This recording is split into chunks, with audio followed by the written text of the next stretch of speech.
বাইরে হচ্ছে ঝুম বৃষ্টি আর আমার মন চাচ্ছে ঝাল কিছু খেতে। আর অনেকেই আছেন বৃষ্টির সময় মুখরোচক ঝাল ঝাল কিছু খেতে পছন্দ করেন। হ্যালো এভরিওয়ান, আসসালামু আলাইকুম। নতুন একটা ভিডিও দেখার আরেকবার ওয়েলকাম জানাচ্ছি।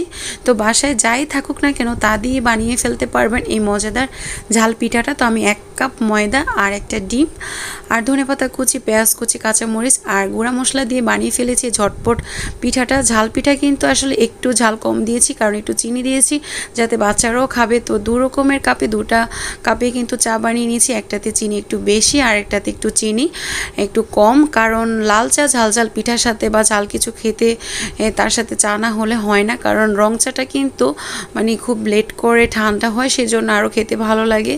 আর লেবু দিয়ে বানালে তো এটা ভীষণ মজার হয়, খুব সুন্দর একটা লাল চাতে ফ্লেভার হয়। আর দেখতেই পাচ্ছেন পিঠাগুলো কিন্তু খুবই সফট হয়েছে আর খেতে এতই মজার হয়েছে, না বানালে আসলে বিশ্বাসই হবে না। আর এরকম অনেকেই হয়তো বা এরকম ঝাল পিঠা বানিয়ে খেয়েছেন। আর এই পিঠাটা কিন্তু আমি পরবর্তীতে রেসিপি আকারে নিয়ে আসবো। আল্লাহ হাফিজ।